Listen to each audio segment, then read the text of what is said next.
I'm not sure that a lot of the conservatives who have recently run were top tier, but we did have some good candidates there, and that is a serious problem. The primaries in Morton knows 1,000% more about this than I do, but the early primaries, many of them are in the Northeast, and it's winner take all.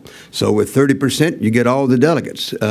Then when you go down south, it's proportionate for the most part. So if you're a conservative and you get 30% of the vote and it's divided other ways, everybody else splits that vote too. So the moderate, a Jeb Bush, a Chris Christie type could get a good number of votes, and 100% of the votes in the Northeast and a lot of votes down south, and the same out west.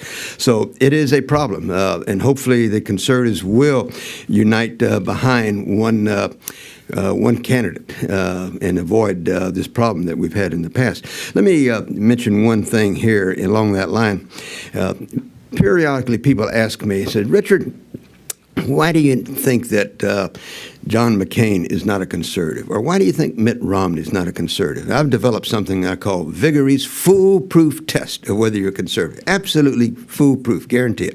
And it is this. I never saw Ronald Reagan in the late 60s and throughout the 1970s. And I saw him a fair amount. But I never saw him except I saw the friends of the conservative movement around him. When you saw Reagan, you say, well, there's Len Nofsinger, and there's Ed Meese, and there's Marty Anderson, and there's Dick Allen, and there's Judge Clark, and there's Paul Laxalt.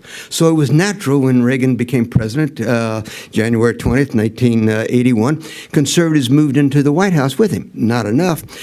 Some of us are meeting with a presidential candidate. I guess I should not identify him here, in the past, and he goes around the table and he says to 20, 25 of us, he says, Morton, what's your issue? And Phyllis, what's your issue? And Tony, what's yours? And Gary, what's yours? I'm towards the last of the table there, and he says, Richard, what's yours? And I said, all due respect to my friends, Governor, they're all wrong. Nobody has talked about the most important issue. The most important issue is personnel. We all have learned that many years ago. Personnel is policy. And I explained that to the candidate. And I said, if you're fortunate enough to move into Pennsylvania Avenue, if you're elected president, and all that moves in with you are Fortune 500 CEO types, Wall Street types, our issues are over with. We've lost, okay?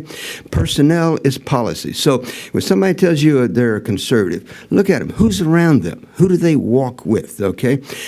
Some of these governors that I've talked to, we certainly, Mike Lee, Rand Paul, Ted Cruz, they walk with us, okay? And some of the governors do the same. So if you haven't walked with conservatives for the last 15, 20 years, if you move into that White House, you're not likely to all of a sudden surround yourself with conservatives. I have, our company of 77 employees. One of our presidents, Mark Fitzgibbons, is here. Mark comes into my office with 4 or 5 of our other executives and said, Richard, we've studied this problem, and we think you should go over here. I'm not like to say, no, nope, you're all wrong. You'll go over here. I trust these people. I have confidence in their judgment, and they suggest I do X. I'm highly likely to do X, okay? Same for the President of the United States. So personnel is policy, conservatives.